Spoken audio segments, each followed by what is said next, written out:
Baba, thank you for this opportunity. But 16.7, that's been approved. What are the key performance areas that you've achieved this? No, thanks for the opportunity. Indeed, this has been a very good year in terms of the approvals, but also over 15 billion in terms of the disbursements, which is the money goes into the economy, and in terms of the jobs that will be created and or saved, just under 30 billion, 29.9. But also if you look on the, excuse me, the sustainability part, which is the profit, we've made over 3 billion rands, which is what you would want to have as a measure going forward. Black industrialists, you've referred to that, just under 8 billion that should be going to that, because transformation is very important. So I think overall it's been good. The level that we worried about is the level of our impairments, but that's driven by largely two investments, for Scaw and Foskor. In Scaw, we almost at the end of our process of ensuring that the partners are there, and then in Foskor, we're in the process of turning it around. But I'm very pleased that under these difficult conditions that we find ourselves, that the IDC has indeed come up and stepped up. We understand it's not enough, but at least we've stepped up. You've stepped up, certainly. But I understand there is also a revenue shortfall, about 3 billion this year. But could you take us through maybe what are the hampering effects of that? Well, when you look at the revenues, it's largely because it's how we're now reclassifying Scaw, really. I think year on year, I think we had about 17 billion, 14 billion in turnover, but the reclassification, because as you said, on the Scaw side now, what is happening is now we've got partners, so we don't necessarily control all of it now, so we have to reclassify it for accounting purposes. Yeah. So we just come back from a week of the BRICS summit happening in Sandton, and the key agenda over there was the fourth industrial revolution. How is the IDC planning to position itself with this fourth industrial revolution and some of the BRICS objectives? No, thanks. On the fourth industrial revolution is something that's preoccupying us. It's part and parcel of what we do. We have a unit which we call New Industries, but it's not only centered in that unit, where we're looking at new technologies, disruptive technologies, technologies which you look at them that are small now, which will be large, but also as our teams look at these projects that they fund, we look at the impact it has on the fourth industrial, on those projects. It's got an impact on the type of employment that it will have, but also on the sustainability going forward, but also as ourselves as IDC. So it's something part and parcel of what we've been doing and we're looking at, and to ensure that we play our role as far as that is concerned. If you look at BRICS itself, it provides, I mean, the fact that we are able to communicate and engage with a number of other business people from these other countries, it gives us an opportunity to look at not only technologies, but also at markets.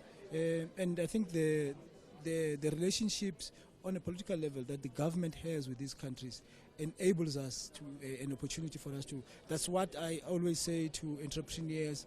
Let's not only look at South Africa when you look at your business. Let's look at it when it grows. How do you scale it up to go into the rest of the African continent as a start, but also to the other BRICS economies? Now, the thorny issue of Oak Bay funding, the Gupta-owned Oak Bay funding, came up here, 240 million that it was given to Oak Bay. Can you just give us an update on how that's coming along?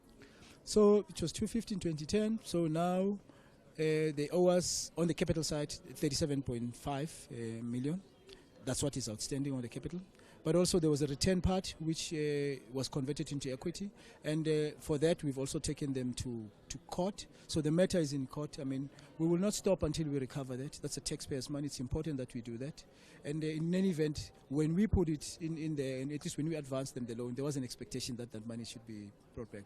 If you look at 250 in the scheme of things relative to our level of activity is modest, but no money is too small for us to be able to recover. We follow it up like all the others, and at this stage, then we're working with our lawyers to find the best way of ensuring that all our money comes back. Baba, now I am, of course, live in studio, and I've got my colleague over there, Fifi, who wants to just quickly pose a question to the CEO, Geoffrey Qhena. Fifi. Yes, Aviwe, two quick questions. Firstly, the impairment on Scaw. Could you ask Mr. Qhena what is his outlook for South Africa's steel industry and what needs to be done to protect it? And secondly, the record funding that the IDC has approved. I see that funding towards women and young people declined in the previous year. What's the outlook for the year ahead? Well, CEO, of course, the thorny issue of the trade industry, especially the U.S. Steel industry, they just want an update on that, especially with Scaw. What is the IDC outlook on that? Well, the impact won't be seen in these numbers because most of it is happening in the year that we're already in. Indeed, we are worried. It's not only a Scaw. It has an impact on the stainless steel. We have Columbus. It's got an impact on the aluminium side. We've got Hulamin that has announced their results and the impact. So it is something that we're preoccupied. I know the Department of Trade and Industry is also looking at best in terms of how we respond, because it's not only in the US, because now we know Europe has also responded to try and protect its own markets, and it has an impact on some of the investments that we have. So it's something, you know, somebody just looks at it and thinks it's just between China and the US. It's not. It's worldwide. And as ourselves, we will see it in some of the numbers. So we have to start to say, which other markets should we go to? In some instances, it does provide markets. Now, things that people were exporting to the US, they should look. We've got China as part of BRICS.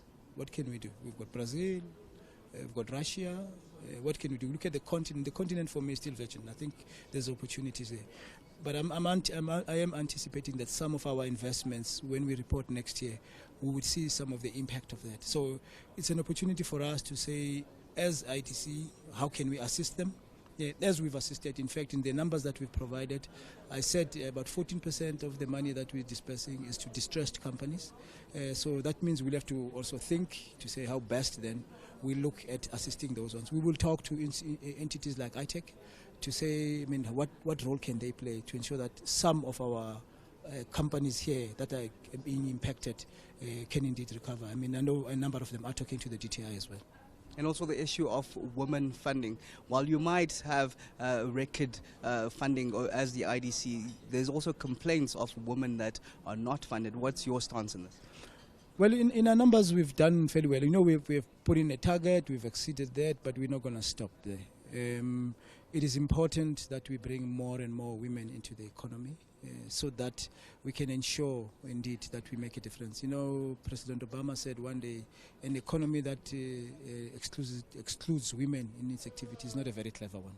So we are preoccupied to ensuring that we assist those women entrepreneurs because we want them to be in there. They've got great ideas and they should be supported. And just lastly, what are your targets going forward? Because I understand you've been funding the IPPs, maybe not so much lately, but you've been funding the IPPs. Just taking us forward, what are your targets as the IDC? Well, our targets, you know, the chairman said today, I mean, as much as we've done well, we need to do more. The economy needs more, so we need to increase that. But there's some interesting projects that we have. I mean, we're looking at a urea project, which in total the project size is going to be about 1.5 billion rands. We're looking at a dehydrated fruits project in Mpumalanga, which is going to be about 1 billion rands per project. So there's a number. We're looking at beneficiating cobalt into a lithium battery. So that's going to be about 1 billion rands. So there's some projects that we're looking at to ensure that we really stimulate this economy of ours because it needs real serious stimulation.